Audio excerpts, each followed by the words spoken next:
Thank you. Thank you. Is Jim Deneni in the audience? Jim, would you please come up here?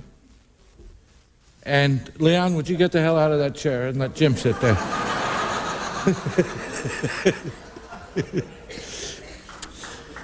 Good. You sit over there, Jim.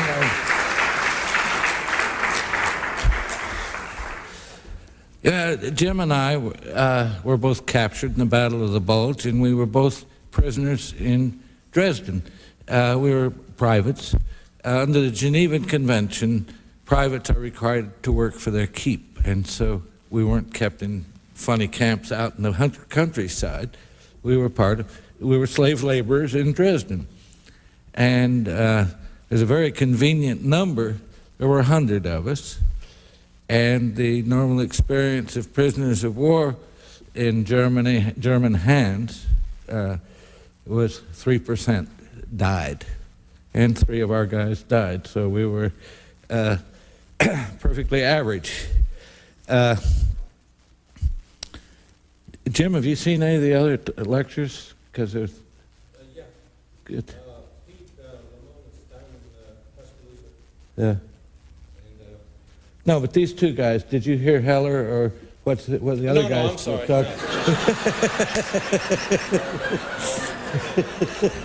You gotta speak Kriegsgefangener for me. Well, anyway, the 3 of us are very friendly, and they are moved to be friendly with Jim. And one benefit of having been a soldier, sailor, airman, whatever, is you become a brother of anyone in any army in the world and feel entitled to speak to them. I think that the warmth the 3 of us feel for each other is that we all went through the soldier thing in time of war. And if any sort of enemy, if a German enemy, a former German enemy, or a Japanese enemy or whatever, they'd be pals, they'd be brothers, and we'd feel closer to them than we do to Newt Gingrich.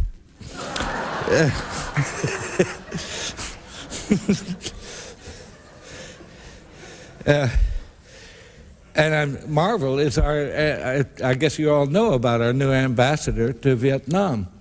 This guy was a prisoner of theirs for 6 years. Jim and I were prisoners for what, 4.5, 5 months, I guess. It was 5, 6? We were in the same war? Anyway, I'm the only, I think that the other speeches are very good, but none of them address the title of the symposium, which was metaphor. And my speech is just metaphor, metaphor, metaphor, because nobody else has talked about it at all. I want to say that this is an anniversary. This is a 60th anniversary of a very interesting event. 60 years ago, there was a civil war going on in Spain. World War II had not begun yet. The Germans had chosen sides during that war in Spain, that civil war, and their Air Force bombed a little town, about 10,000 people, called Guernica. This was so horrifying that the Nazis were revealed to be so subhuman to bomb a city like this. Now, their point was that they were going to make war seem so terrible that everybody would say, all right, let's just quit. And Pablo Picasso, that same year, in 1937, painted a picture as famous as Whistler's Mother or the Mona Lisa or Van Gogh's Sunflowers, the Guernica. Well, all right, that was 60 years ago, as we have come a way since then. My speech begins here, that Freeman Dyson is a native of England, my age. He is a physicist at the Institute for Advanced Studies at Princeton nowadays, and I'm whatever it is I've become. We are now 74 years old, God help us. On February 13th, 1945, we were 22. The Second World War in Europe was winding down back then. German armies were in retreat on all fronts. In 2.5 months, Germany, which lay in ruins, would surrender unconditionally. the date on which I ask you to focus again so long ago, February 13th, 1945. Freeman Dyson, 22 years old, was then a uniformed office worker for the Royal Air Force in England. I was a captured American soldier, as was Jim, a private, a slave laborer in Dresden, Germany. That night, February 13th, 1945, the Royal Air Force burned Dresden to the ground with the greatest man-made firestorm in history, killing 135,000 men, women, and children. That is more people than were killed at Hiroshima. In my book that I was writing my book for an American audience, and so I made it seem more of an American event than a British. It was in fact a British atrocity, as they came over at night and set all the fires, and we simply bombed during the daylight to sort of help.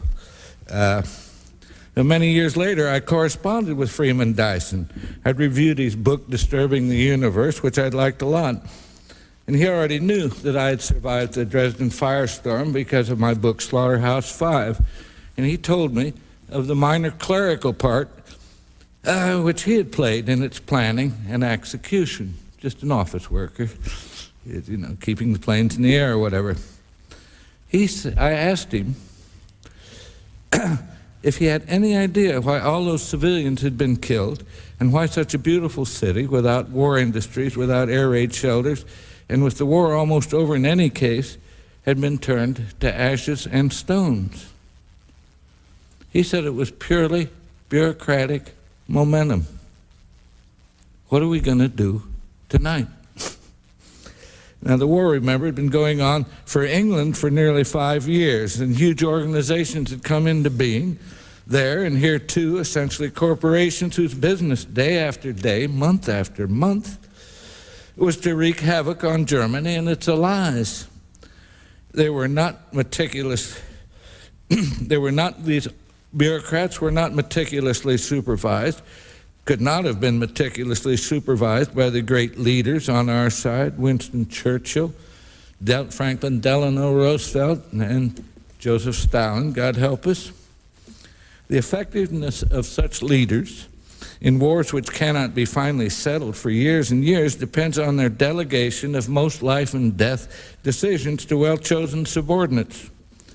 The chief executive of the bomb-dropping division of the Royal Air Force was Sir Arthur Travers Harris, nicknamed Bomber Harris. And there came a day when there was nothing more for the employees of Bomber Harris to do unless they wanted to bomb Dresden, an untouched city of no military significance. So they bombed it.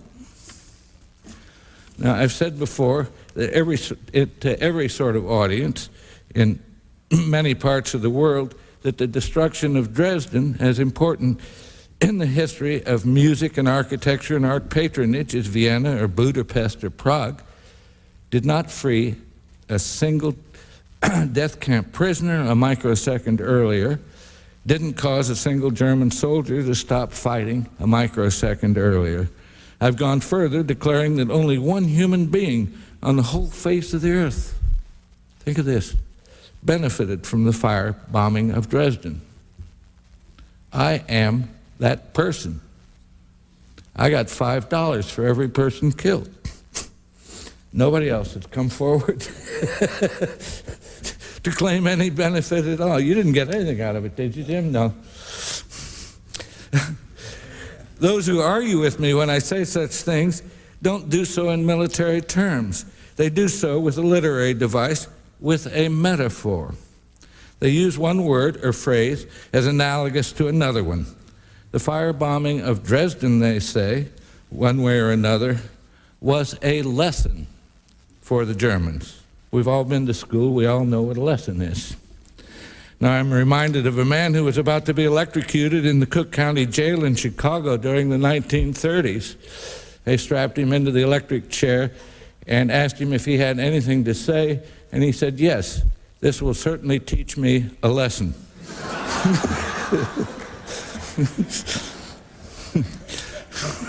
Funny, isn't it?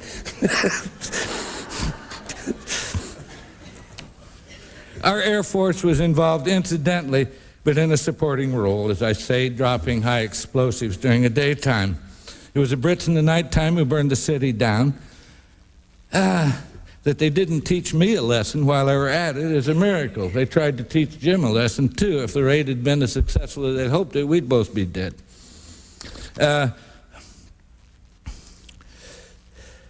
Jim, incidentally, is a fellow Floridian.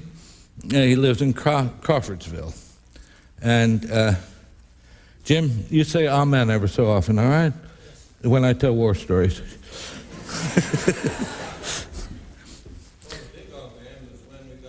Hit on the slaughterhouse, remember? No. Don't you remember that?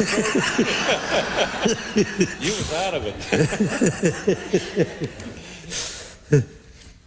To extend the metaphor of bombing civilian populations as education, Jim and I attended a class there in Dresden after the firestorm, and it required us as students to dig corpses out of ordinary cellars.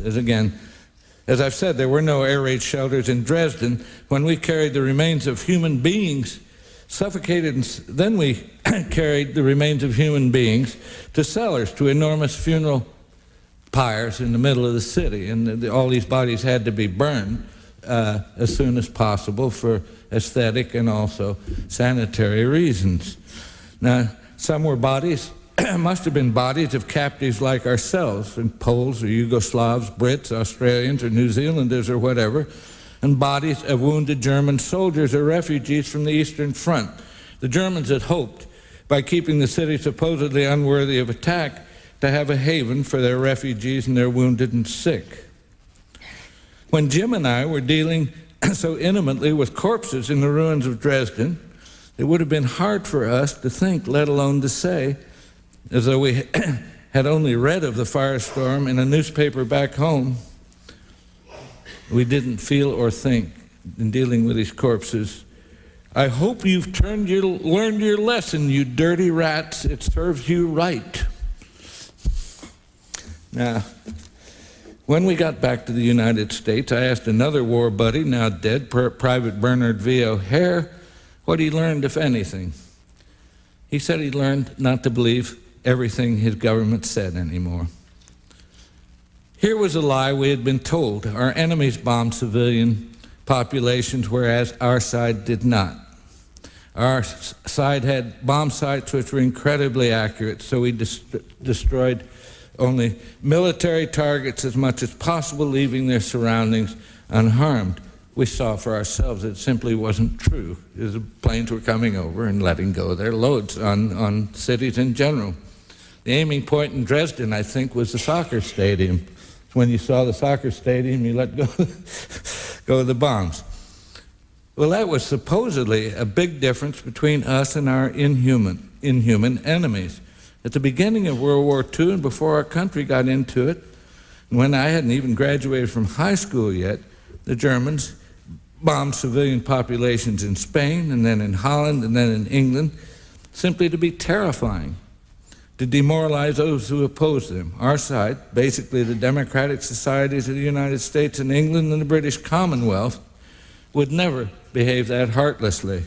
But by the end of the war, as those of us who were in Dresden saw firsthand, obliterating whole cities with no particular targets in mind had, for our side, for the good guys, become perfectly ordinary, a logical thing to do. When I was on furlough, when I was home on furlough but still in the Army, our side, the good guys, obliterated Hiroshima and then Nagasaki with atomic bombs. I would later meet a Japanese gentleman, in fact my publisher there, who was a schoolboy playing soccer in Hiroshima when the first atomic bomb was dropped. He had chased a ball into a ditch. There was a flash when he came back out of the ditch. His schoolmates, his family, his house and his school and his town were gone. Served him right. Now, a metaphor for what we were doing with atomic bombs, we were trampling on the vineyards where the grapes of wrath were stored. And Now, we were giving a bully a taste of his own medicine, getting revenge for his cowardly attack on Pearl Harbor. We were slaying a dragon. To see the reality of bombing civilians sanitized, even glorified by such metaphors, however, as Jim and Danini and I did on the ground at Dresden, is to make one mistrustful of language, to say the very least. And our foreign policy, and that of every other nation armed with atom and hydrogen bombs, France, India, Israel, Britain, China, Russia, South Africa, is easily justified by yet another metaphor. You mess with us, we'll give you a bloody nose so fast your head will swim. Yes, and every nation with such a capability has a large number of persons coming to work every day, earning their livings by being perpetually ready to bring about the total destruction of vast areas of the planet, of millions of human beings, no questions asked. Should that seem, under the circumstances, to make good sense? It was seriously suggested that we use atomic weapons at the start of our participation in the Vietnam War. Why not? Why did we develop such weapons in the first place if we weren't prepared to use them? Debates continue to the present day about whether or not we should have dropped an atomic bomb on Hiroshima, out of respect for my friend Bill Styron, who, as he has told you, was a Marine getting ready to land on the Japanese mainland when the bomb was dropped. I agree that Hiroshima bomb may have saved the lives of thousands and thousands of American fighting men. As Bill and I were later on at a Penn convention in Tokyo, and I was fated as a person who had been through something horrible, you know, like the firebombing of Dresden, sort of equivalent to the atomic bombing of Hiroshima. And I was invited to go down to Hiroshima, to the war memorial there, and say something pious. I refused to go. Because, well, as Bill said today, I felt the story over there was that there were these talented island people who were suddenly attacked by us. And anyway, there are those who say we needn't have bombed Hiroshima, that the Japanese, with their Navy and Air Force gone, were trying to find peace, trying to find some way to surrender. They would have surrendered and scrapped all plans to defend their homelands, even if we hadn't dropped the bomb. We will never know, and so that debate will go on forever. And I had no idea that Bill Styron was going to cover this subject so eloquently and so correctly earlier today. But then we dropped a bomb on Nagasaki, which gained us nothing. The war was surely over by then, but we had this second bomb, which had cost a lot of money to build. Because there it was. It worked sure as hell. So what the heck? Why waste it? Let's drop it.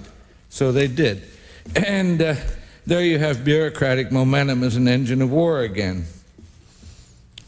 What can we do today? There's that bomb sitting over there. About Dresden once more, about February 13th, 1945. The raid was scarcely reported in this country. The paper said simply that Allied planes had attacked Dresden and suffered light losses, nothing unusual. But in England, even before the raid, there were debates in the House of Commons about the practicality of making German cities uninhabitable. Our side had to occupy those cities and shelter and electricity and working water and sewer systems and passable streets and so forth after we took them over.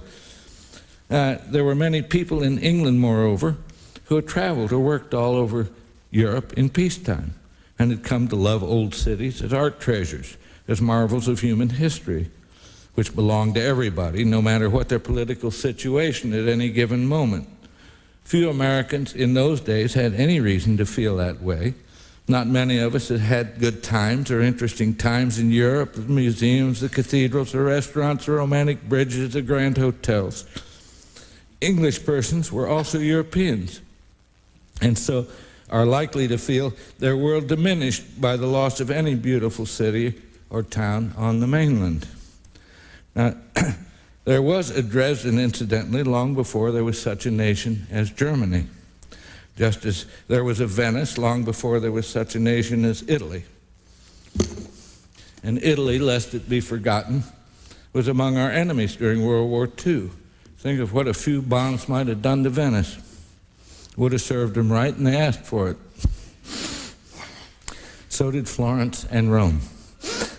Now, to this very day, there are many persons, many of them war veterans, who feel that the indiscriminate leveling of cities by bombers was disgraceful, proving that we were as heartless as the worst of the Nazis. There's more than one way to incinerate human beings in industrial quantities. The people who worry about it were the Brits, not the Americans. Now, the British, moreover, had learned from the Nazis' bombing of their own cities that such atrocities didn't make the survivors want to surrender. It made them even more determined to go on fighting. Now, after the war, moreover, it was learned that the bombings of German cities did little to slow down their weapons production. This was amazing. The armaments industry of the Nazis was decentralized, with numerous small plants, hard to identify and hidden well away from centers of population. They went on making tanks and planes and everything else right up to the very end. Now, Sir Arthur Travers Harris, Bomber Harris, an enthusiast for the leveling of cities by the Royal Air Force, and by our Air Force as well, died of natural causes in 1984 at the age of 92. It was proposed that he be immortalized by a statue in London, which has in fact since been erected. But this honor was strongly opposed by many of his countrypersons, who still felt that wholesale killing of civilians and the wrecking of cities, 1,000 years or more in the making, for little and no perceptible military advantage, was nothing to be proud of. Yet another metaphor. They were chicken-hearted. In any case, life is cheap, and I thank you for your attention. And Jim, you come up here and help answer all the questions about our heroism. I'll say this, talking about metaphors, Jim and I feel we were bait in a trap. As our Green Division was sent to defend supposedly a quiet front. How many miles were we supposed to defend, Jim? Do you remember?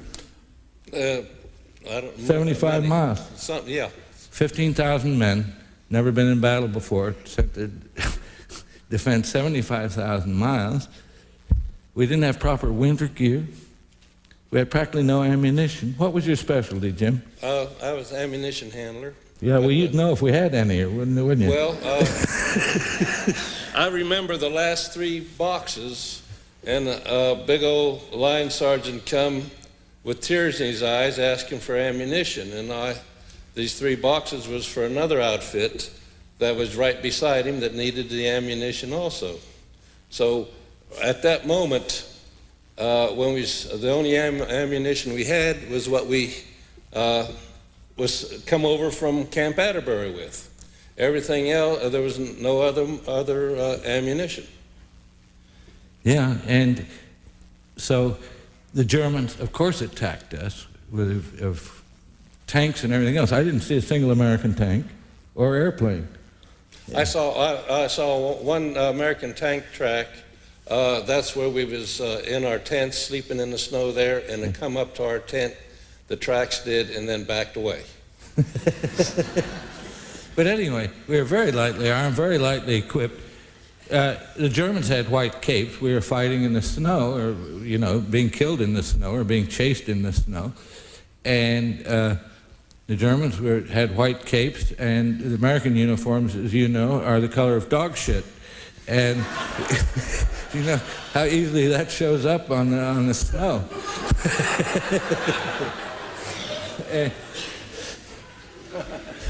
But anyway, the Germans did take the bait. It was our division lost 2 regiments, and the divisions on our flanks each lost a regiment. I think 4 regiments in all were wiped out because there weren't nearly enough of us to hold. against this huge attack, which was supposedly unexpected, but I think it was expected.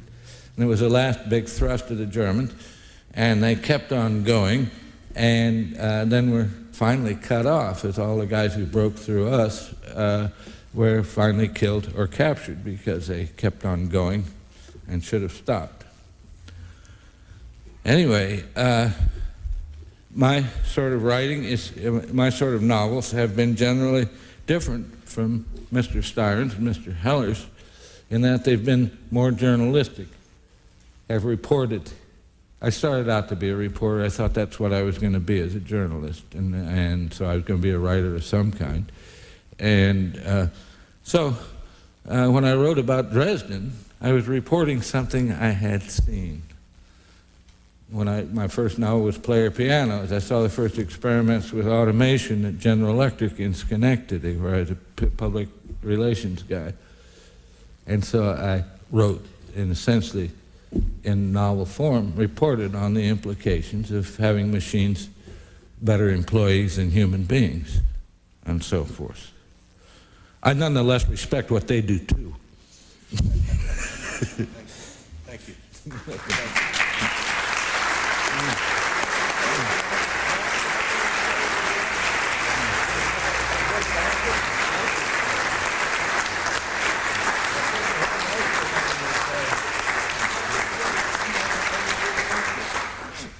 The process that we will follow is as a process we followed before. I'm going to turn to our two other visiting writers to see if they want to comment on Mr. Vonnegut's talk, and then I will turn to our discussion panel.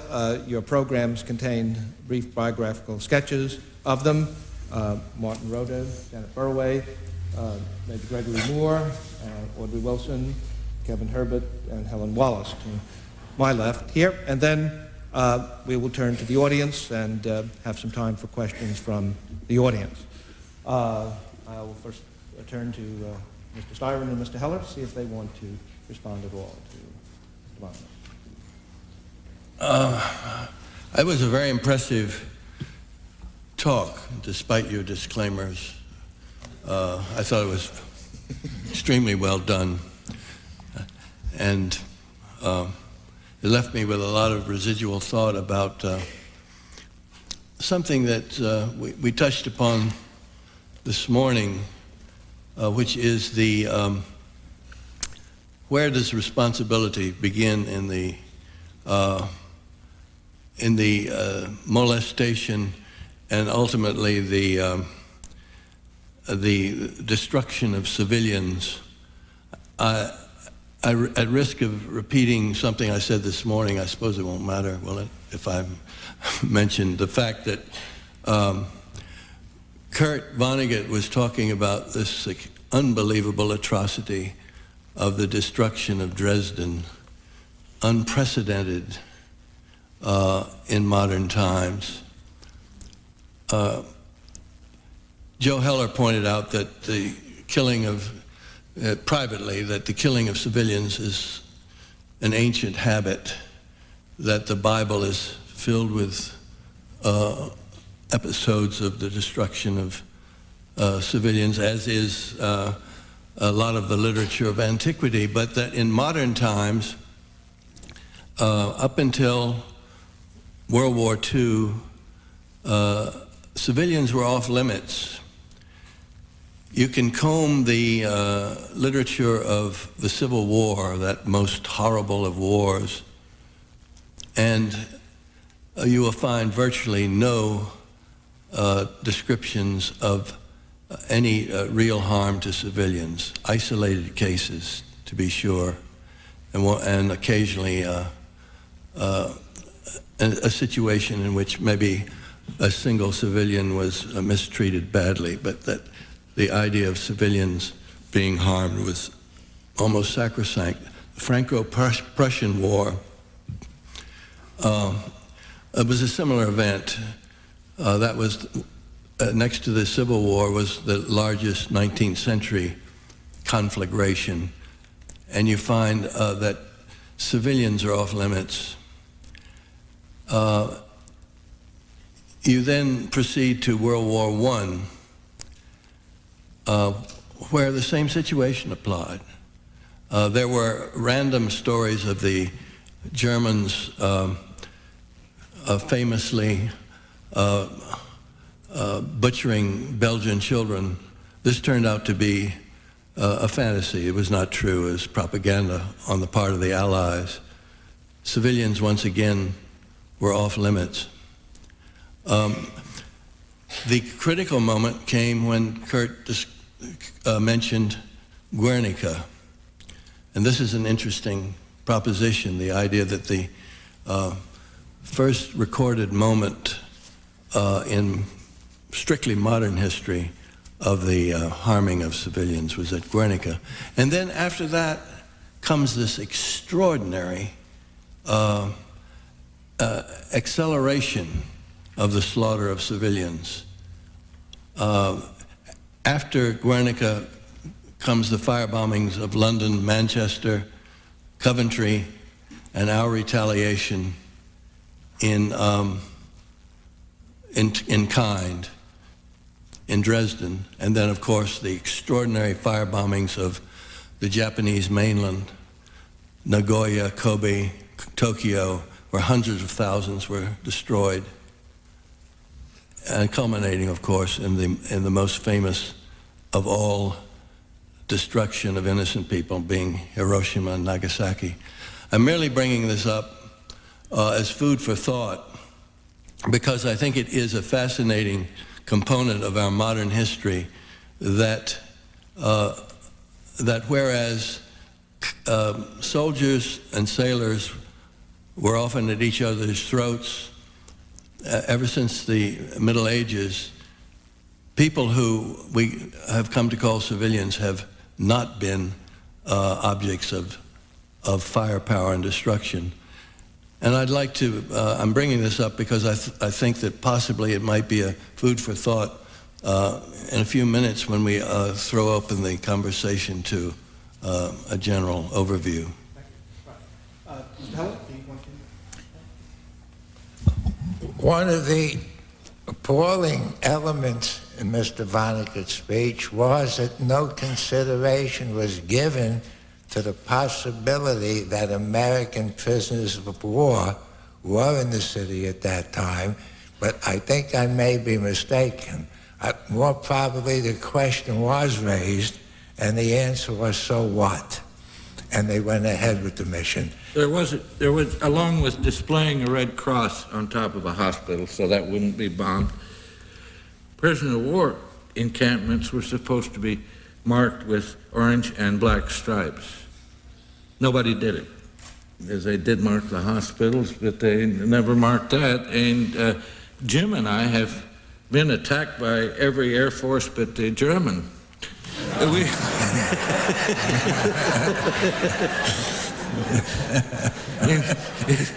Including the Russian. And what we did survive is in Slaughterhouse Five, we were very lucky. We were able to survive the bombing because we were in a meat locker way under the street, and it was an ideal shelter. But anyway, after we came out and we were walking across this moonscape to get to the edge of town to where life began, and a couple of American fighter planes peeled off and figured we looked like bad guys and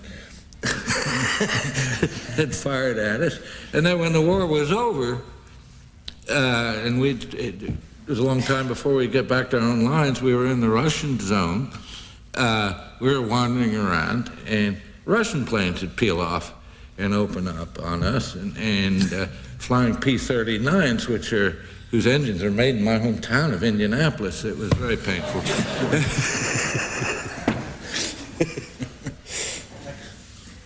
I'm going to turn to the discussion panel now, and then take some questions. Professor Herbert. What specific themes in all your work do you think especially speak to our younger generation on the threshold of their own maturity and careers? Don't believe anyone over 30, except me.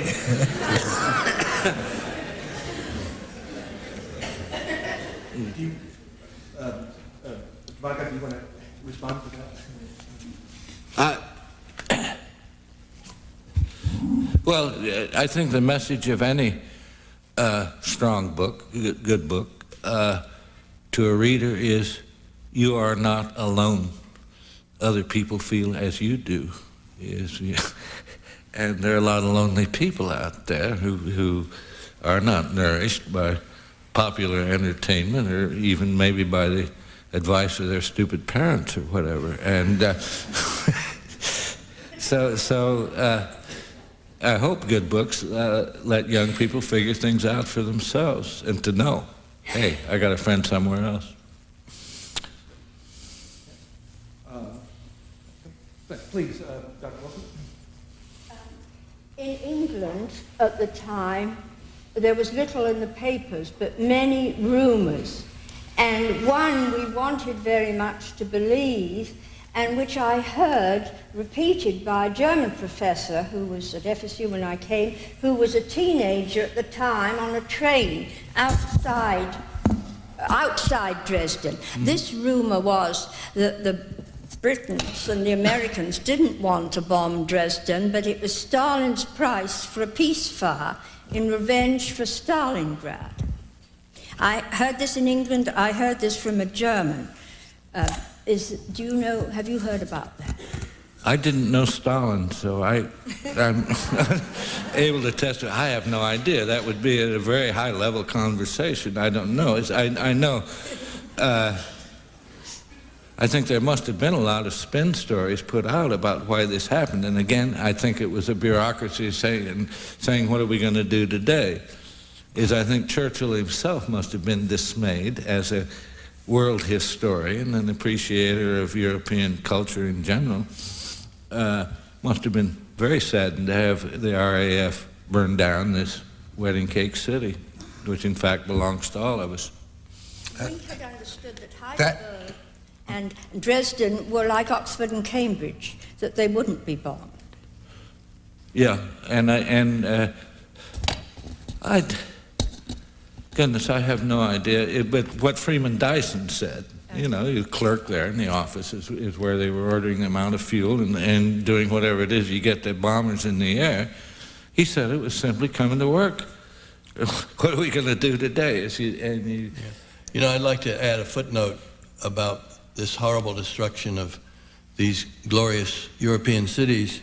It's well documented now that the city that many of us, including myself, love beyond all hope or passion, even more than one loves women, I'm talking about Paris, came within an inch of being flattened. And that, fascinatingly enough, it was a German general, his name escapes me at the moment, who was solely responsible for countermanding Hitler's orders and preserved Paris. General von Koltitz. Was that who it was? Thank you. At any rate, we have this gentleman who must be accounted among the noble Germans for the fact that we're still able to get an Air France flight and go to the most beautiful city on earth. In connection with the comment justifying or explaining the bombing of Dresden, I'll say that I've never heard that before. I've never seen it in print or heard anything about it. I have read a great deal about the attitudes of the British Air Force and the American Air Force in Britain at that time of the war. The term that I've read was being on station, which meant that they had the capability there. They had the equipment, they had the men, and they had to find, or wanted to find, targets to use it. And Dresden was one that became appealing to this British airman named Bomber Harris, who I believe was the only man of a certain rank in the English forces who was not given an honor after the war. He was not given the VC. Yeah. Not given the VC. And the second thing I read was that because of his night raids, of 1,000 bomber night raids, some 50,000 British airmen were lost in those raids by Bomber Harris. Served him right. Jim has some spin. My friend Danini here has a spin on why Dresden was bombed. One of the things that's different about looking back and during the time is that if you're going to decimate a people, the only thing to do is to kill the women and children, because there's not a man around who's ever had a baby. And so I feel as though that the part of the Dresden bit and the firebombing and the Hiroshimas and stuff like this was just part of the basic gut instinct to destroy a culture. And you destroy it by destroying their reproductive processes.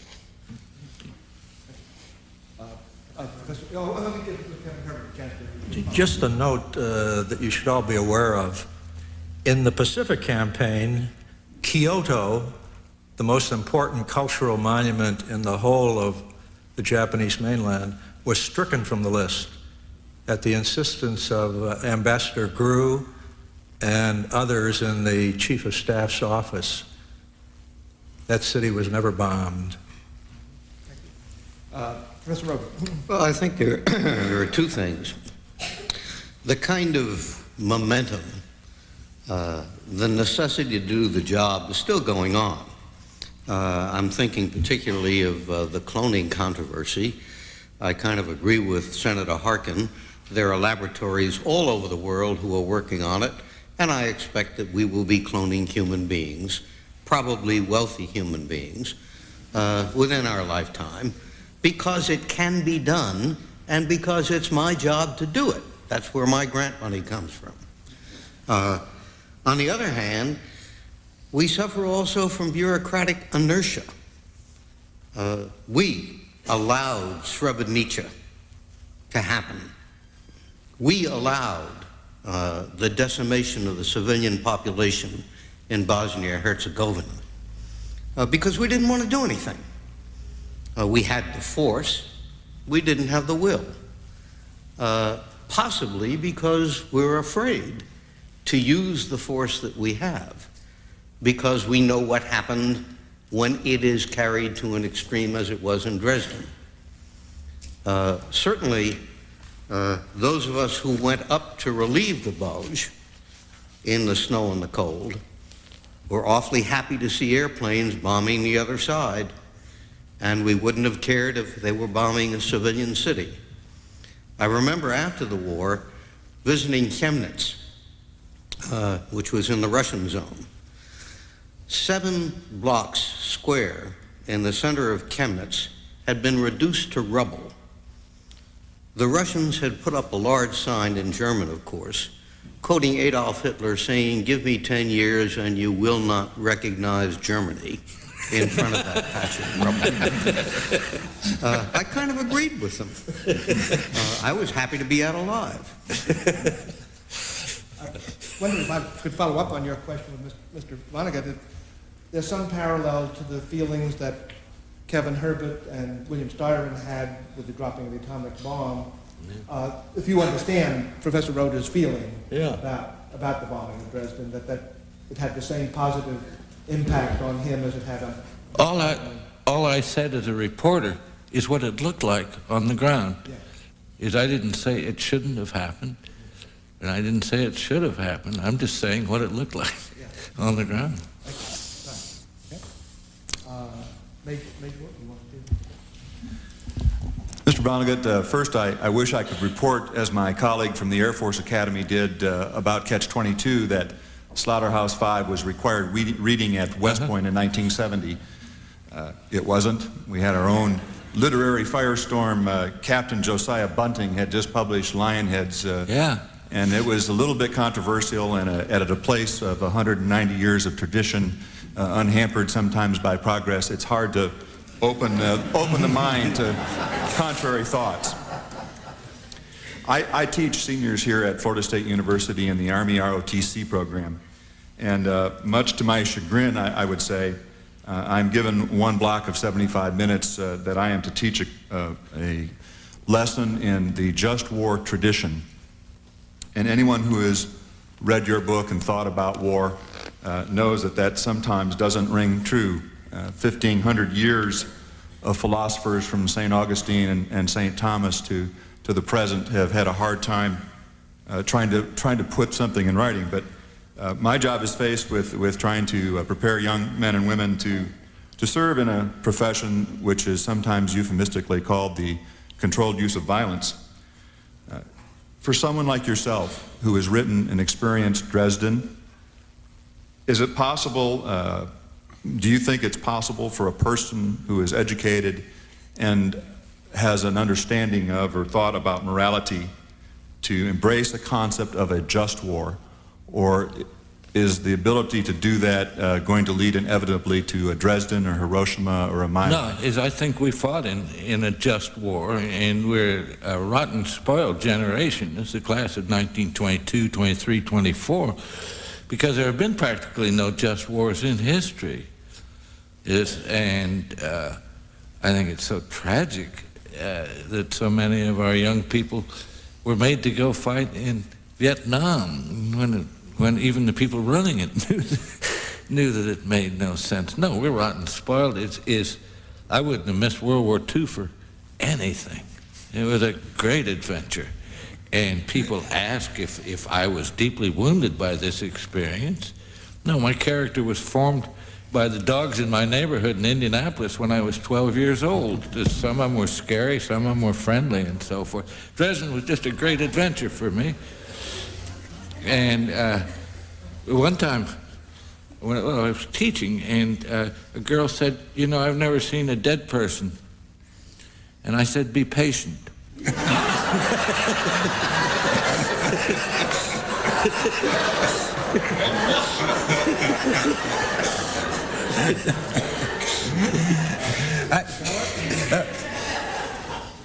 I think you're faced with a very difficult task. It would seem to me that to create an effective fighting unit, you have to impress upon them the fact that they are not to think about what is right or what is wrong, or about the nature of the action they're in. The decisions to be made will be those of combat. Once you give individual servicemen the opportunity, encouragement to begin thinking critically, skeptically, and morally about the action in which they're involved, you're going to create hesitation, delay, and opposition within the unit itself. We're talking about literature of war today, and listening to Mr. Vonnegut and Mr. Stiver, I began trying to think of incidents I know about of servicemen who have refused to obey an order because they thought it was unjust. And with the exception of the man who saved Paris, I'm not aware of any in our army, the British Army, or any other army. The tendency at the time is to do what you're told. And I think in the RAF, the British airmen who were flying these night missions, they might have been frightened. They probably were frightened. But they were given orders, and they obeyed them because everybody surrounding them was obeying them as well.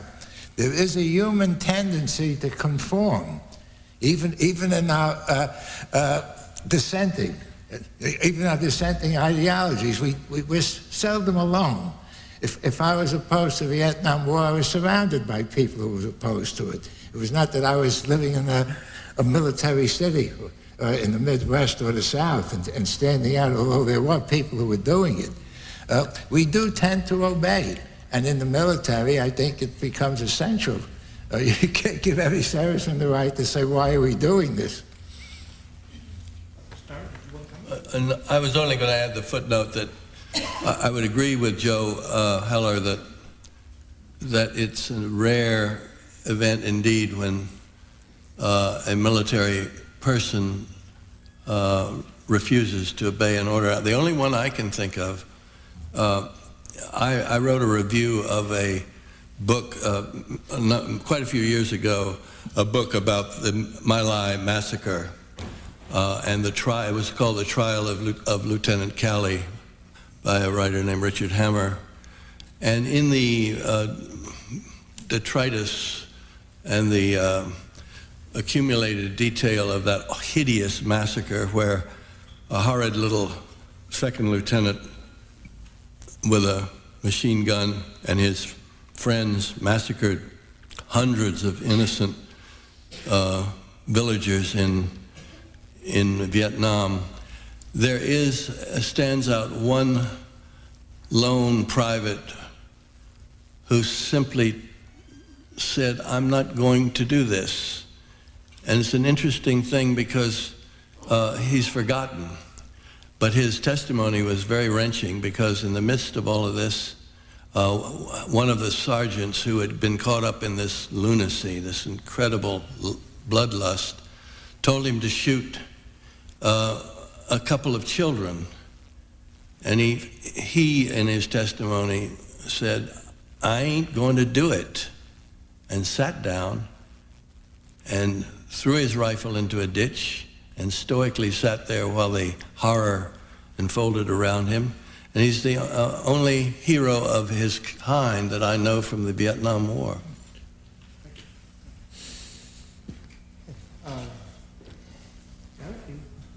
I want to shift a little bit to a literary question. I'm sure I'm not the only person in this room who is surprised to hear that Slaughterhouse Five was a piece of reportage. I think it's also science fiction and fantasy and postmodern. And I wondered if you would respond to the label that was placed on you very early, that you were a postmodernist. Does that mean anything to you? And if so, what? And do you accept it as a label? Well, it's taught by academics, and I don't hang around with academics that much.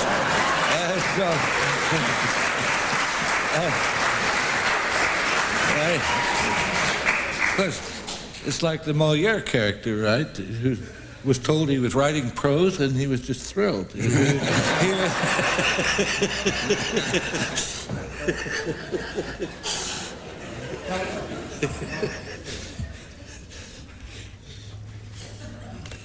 We've been talking a little about ideas of momentum and inertia, and it makes me think of two of the themes that I know are in your Slaughterhouse Five novel that I'm curious about. That of being unstuck in time, and also that of being like a bug stuck in the amber of the moment. And I wonder if you could just elaborate on these ideas, both what they mean in the context of the novel, and also if you might be able to apply them maybe to us in today's society. Well, I have a quirky idea about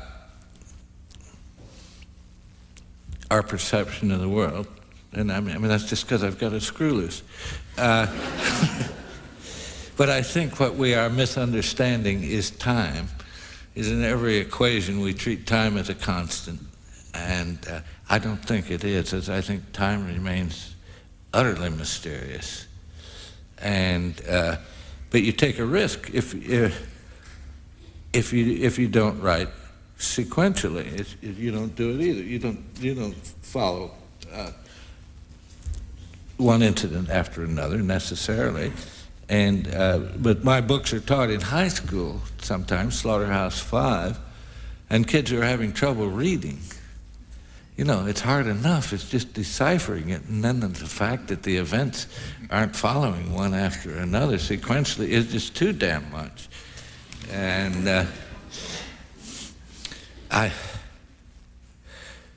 anyway, I had a friend who said my work had everything but originality, and I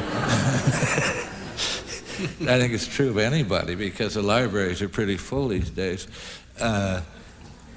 But I think a lot of writers are now playing with time. As I think the suspicion I have that we don't understand it properly is widely shared. I wonder if I could follow up on Janet's question, because I too think of Slaughterhouse Five as a much more significant intellectual event than reportage. And I wondered if perhaps you had a notion of therapy and solace, of coping with for me, unbearable yeah. phenomena. Sure. That that you were aiming for a purpose beyond just saying what the facts were. Right. Well, I'm going to use an unfortunate word here, which is generally used in academies, but has unpleasant associations. It's when I wrote that book, I experienced catharsis. Thank you very much. Good. We may come back to the panel again, but we do want to take a little time to offer the audience a chance to ask Mr. Vonnegut or any of the other members of the panel some questions. If there is anyone who wants to raise a question, we have a microphone here. Please, would you come to the microphone up there, please? Oh, yeah, we have one. This person.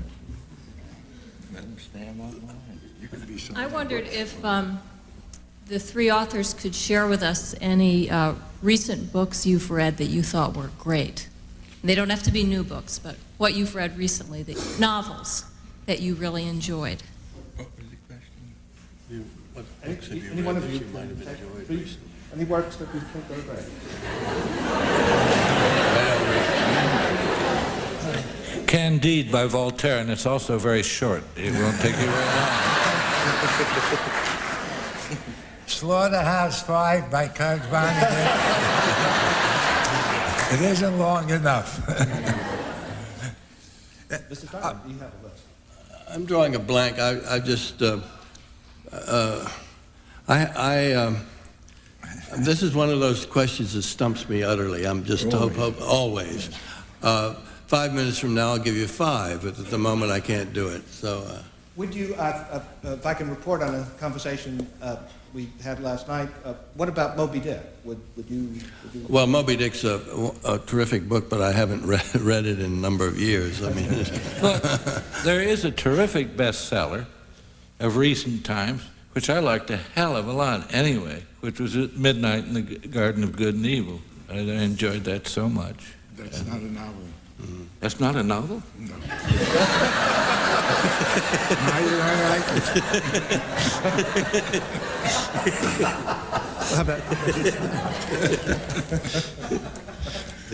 This doesn't pertain directly to your talk, Mr. Vonnegut, but I was interested, all three of you, if any of you have any thoughts on the current German treatment of Scientologists and any possibly disturbing historical parallels in that.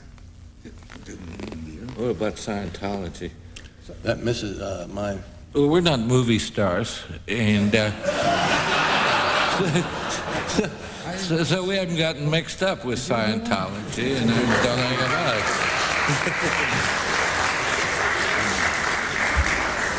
Next question, please. Hi, my father was in the military. He was in the Navy for about 30 years.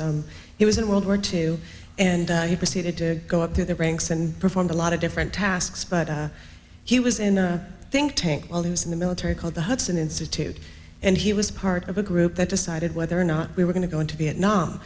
And he said supposedly the most intelligent man in the United States at the time was speaking to, I assume, the National Security Council or something, and was saying all the reasons why we should join the war. And my father stood up and said he was the only one who ever corrected him. And he said that, he stood up and said, the main reason that we should go into the war is because we haven't been in a conflict for about 10 years, and it's something to do. We have the military, we need to build it up, we need to exercise, we need to participate in this conflict. And the man said, "You are very right, that is the main reason why we should go into the war." And I was wondering if you thought that there's any way for us to step beyond this mentality, this bureaucratic mentality of just continuing to act like this. Do you think we can ever grow up as a civilization? Well, I think it's a form of entertainment now, because I think almost everything that happens is a form of entertainment, and I think that we're learning to use military might in small ways and not get too hooked, as for instance, our arresting of Noriega, Manuel Noriega, the chief executive of Panama, of a sovereign nation. We brought all our stuff in there, including the stealth bombers. We killed about 6,000 civilians, apparently, in the process of arresting him. But that was manageable. That was entertainment. It was show business. It was in and out. And I think there will be more and more events like that that will justify the military life. During the biggest disappointment in my lifetime, really, is that the invisible bomber turned out not to be invisible. I thought on Air Force Day we'd go out to the nearest air base or anything and walk around, and all of a sudden, boink, and what was that?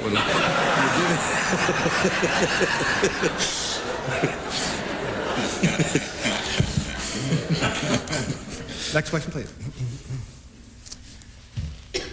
Mr. Vonnegut, let's just say that it was your job to bomb America. Which of our great and ancient and cultured cities would you avoid? And would I be safe here in Tallahassee? No, I'd bomb the Atlanta airport, is what I would.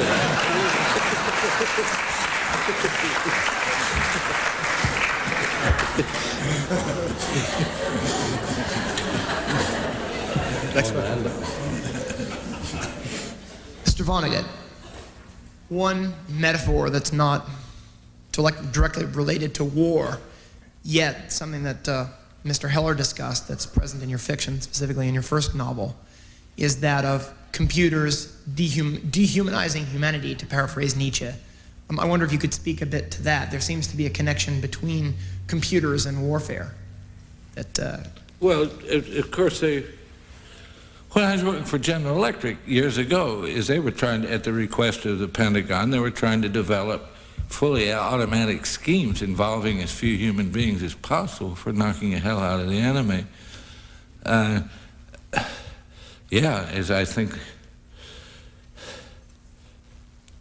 there's very little left for human beings to do, which is sort of I think that the Second World War, and particularly the Holocaust, and then maybe the atomic bombings, disgusted us with being people. As I think it's very seldom mentioned that we're awful animals if we can do that sort of thing. And so a lot of people think, well, the hell with it. Maybe we should. Maybe human life should end. And I have, in my last brilliant book, which will be published in September,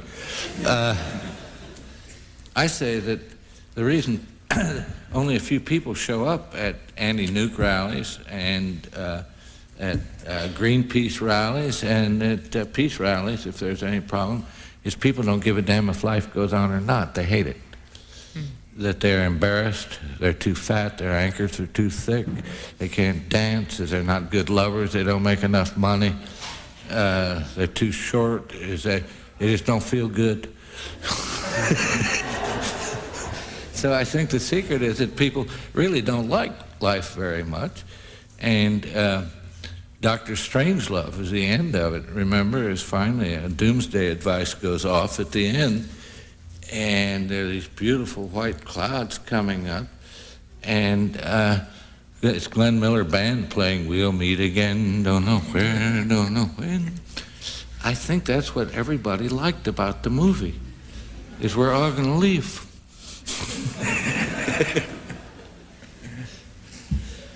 Thank you. Well, the question that I have about this period of the war is if the Allies were looking for targets and had bombs and needed something to do, why didn't they bomb the rail lines to the death camps? Well, because they would have killed Elie Wiesel.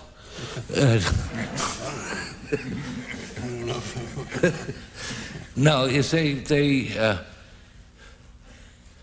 well, they could have done that. It's very close to the beginning of the war. As Dresden, was essentially a meaningless gesture.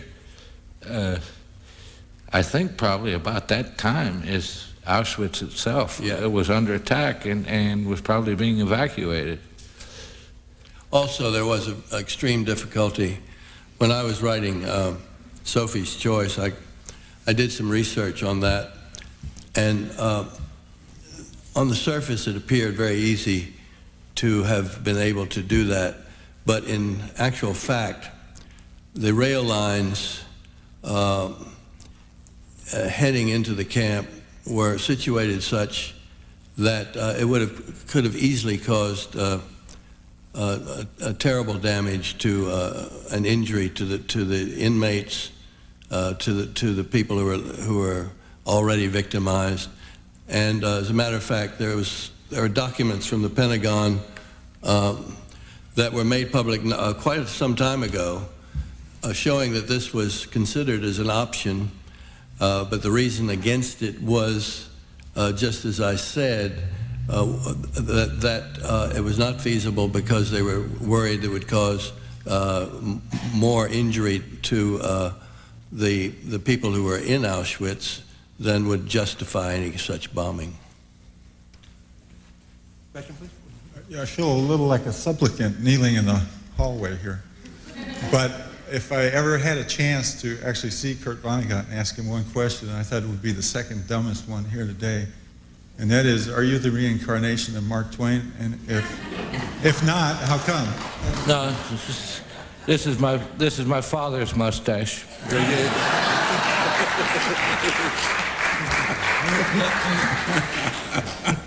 Yes, please. Literary question again to all the guests, if they could answer this one. When you're dead and gone, many decades from now, what would you hope to be your literary legacy? Who are you asking? All three of you, if you wouldn't mind. What would hope to be a literary legacy? Yeah, all right, if I could leave one book of my hundreds, I'd rather leave Cat's Cradle than any other book. Which one of your books would you leave? What was the question? You can only, you can only be survived by one book. What book is it going to be? Your book.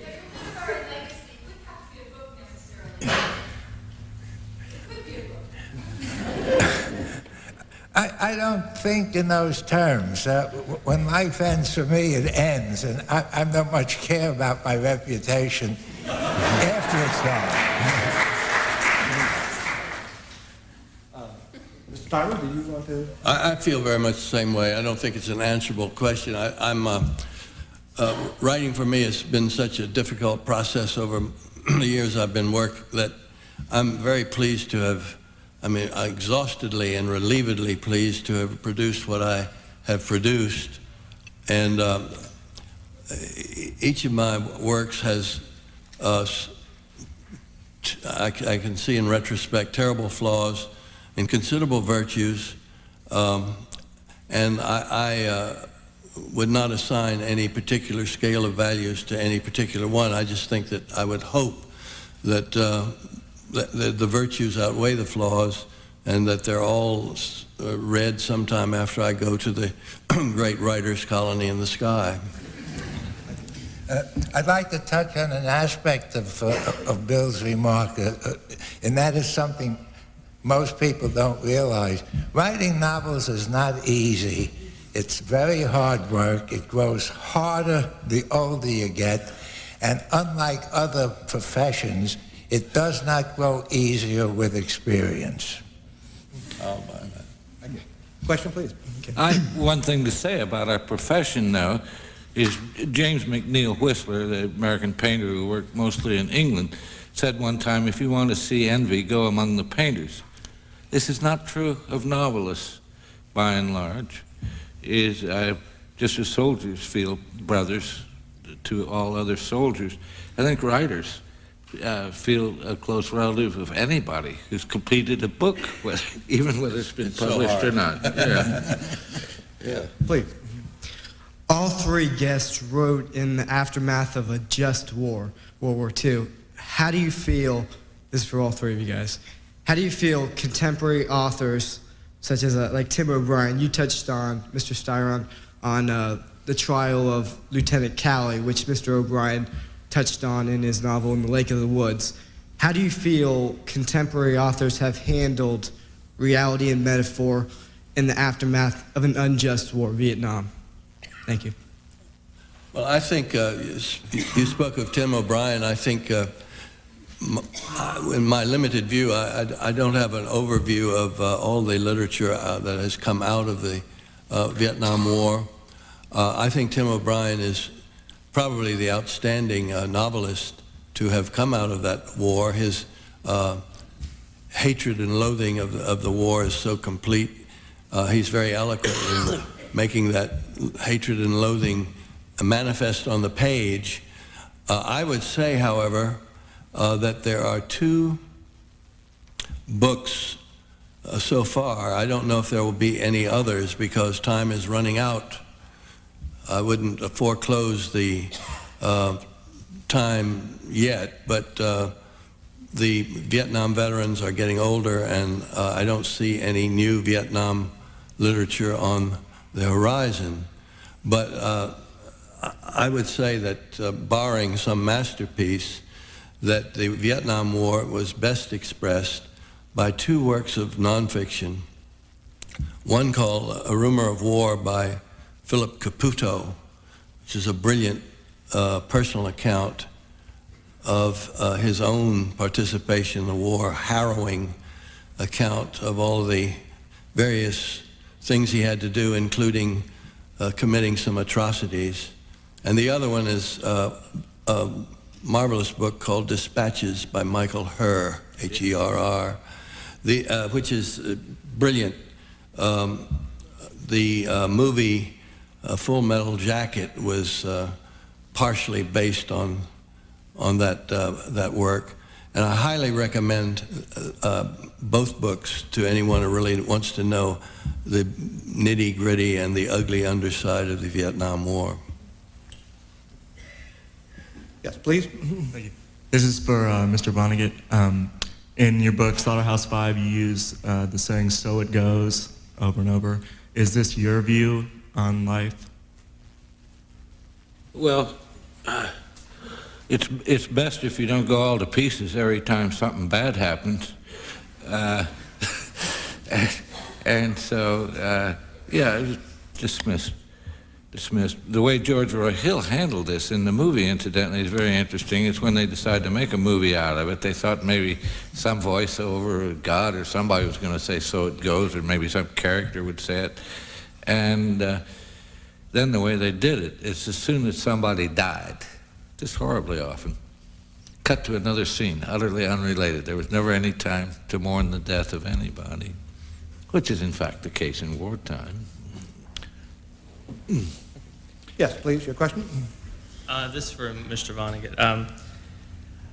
Concerning your theme of the inhumanity of man's inventions to man and basically man's own ability to destroy himself, where do you see mankind heading in the 21st century, well after you're gone? Thanks a lot. Well, you know what I mean. I didn't mean to imply that you were going to die by the time the 21st century. I don't know. Again, my interest has been largely in technology and in the state of the planet as a survival system. And there have been complaints that these aren't proper subjects for a novel. But I think overpopulation is really going to give us a hell of a lot of trouble, and we've done an awful lot of damage to the environment and so forth. So I'd say the news is going to be bad just because it's going to be so much harder for human beings to survive and eat. So the news is bad. As Isaac Asimov, the late Isaac Asimov, I was at a symposium like this with people like us sitting in front of the audience, but somebody asked Asimov how long the planet had to go. He was a biochemist, of course, a very capable scientist as well as a great science fiction writer. And he said, earth, air, fire, or earth, air, or water. And so somebody else said all of them. So I said, so many years for topsoil. So many years for air, so many years for water. This is chilling. And the guy knows what he's doing. Actually, I think we're going to get hit by a meteor.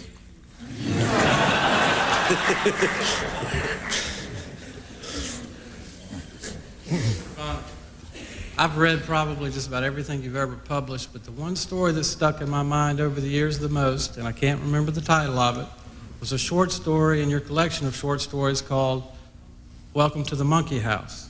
And in this story, the protagonist is a very talented ballet dancer who is weighted down with weights Yeah. so that his performance does not outshine anyone else's. Could you comment how this relates to the current dumbing down of America and the doctrine of equality of outcome as opposed to equality of opportunity? Well, William Buckley liked that story a lot, and at one point I was completely out of print except in the National Review that month. And the Wall Street Journal published the story. It was called Harrison Bergeron, and it was where there'd been amendments to the Constitution so that none of the citizens would feel like something the cat drug in because they were too ugly or too slow or whatever. And so everybody, if you were beautiful, you had to wear a rubber ball for a nose, and if you were too graceful, you had to wear sash weights tacked around your ankles and so forth. And the name of the story was Harrison Bergeron, and I was just commenting on high school.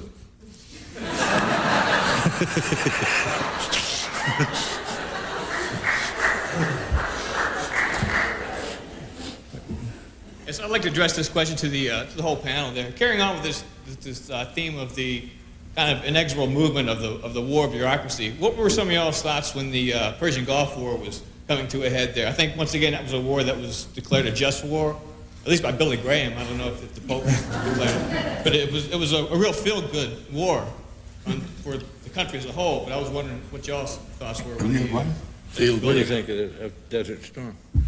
Is this question just to me? Yeah, they said Mr. Heller. What?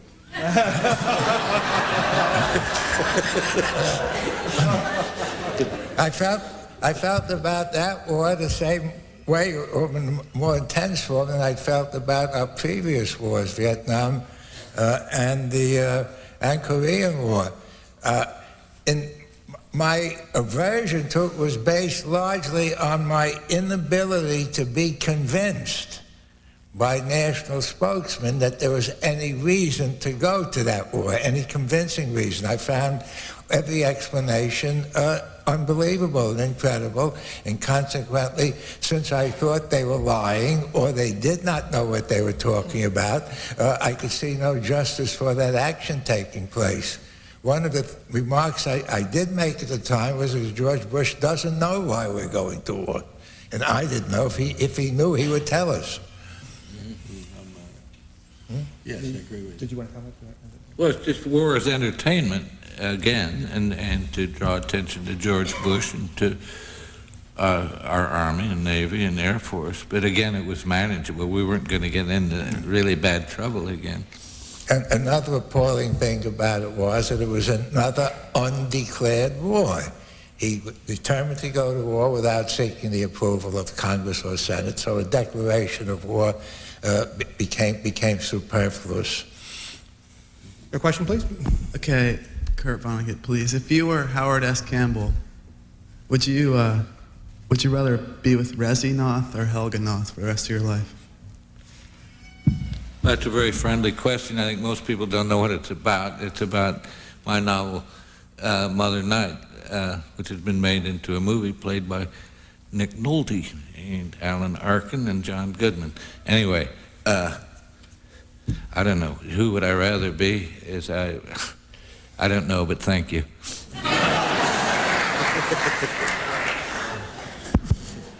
Your question, please? Hi, Kurt. How you doing? I know you so well. This question is about Howard Campbell, too, actually. And he's in Mother Night, and you bring him back in Slaughterhouse Five, and I was curious to know if he was based on anyone and if there was actually any attempts to recruit Americans for the German army. Yeah, there was. Before the bombing of Dresden, and this guy showed up and claimed he was from the Free America Corps, right? He had a really swell proposition. Our real enemies were the communists, and so we should join an American unit on the Russian front and fight the communists, which is a swell idea, I think. And then after the communists were defeated, we'd be repatriated through Switzerland. And the promise, which was really quite tempting, is warmth and food, and so that might be one reason to join. But nobody joined the Free America Corps, but there was another outfit called the Knights of St. George.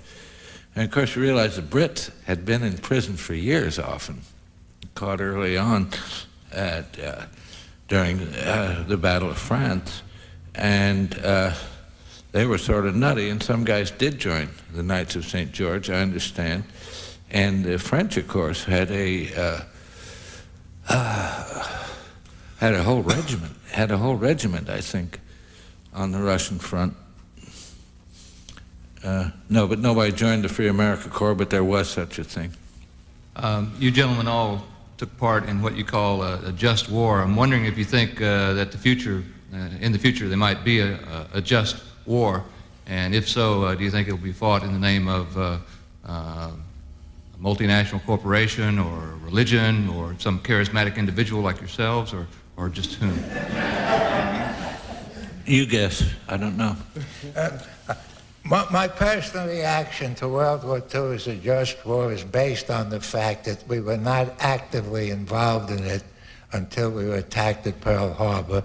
And a day or so later, Germany and Italy declared war on the U.S. before the U.S. declared war on them. So that, from my point of view, it was a defensive war and a necessary war as an alternative to surrender. I know of no other war since it that had those characteristics. I can't think of any American wars preceding it that had those characteristics.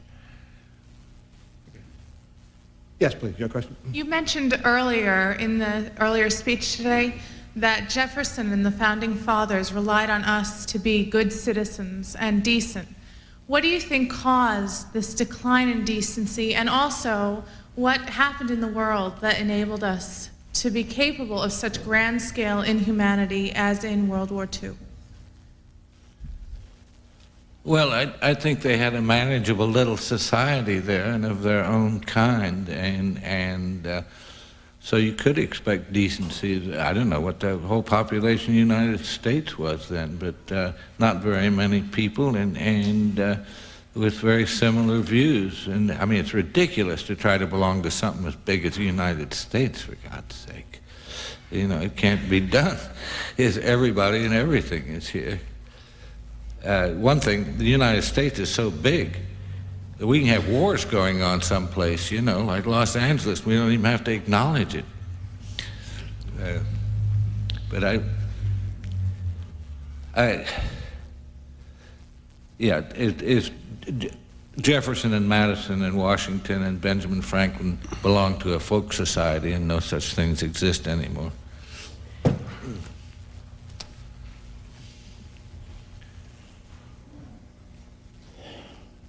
I actually want to follow up on that previous question because a phrase that occurred this morning has been rattling around in my head: freedom without responsibility.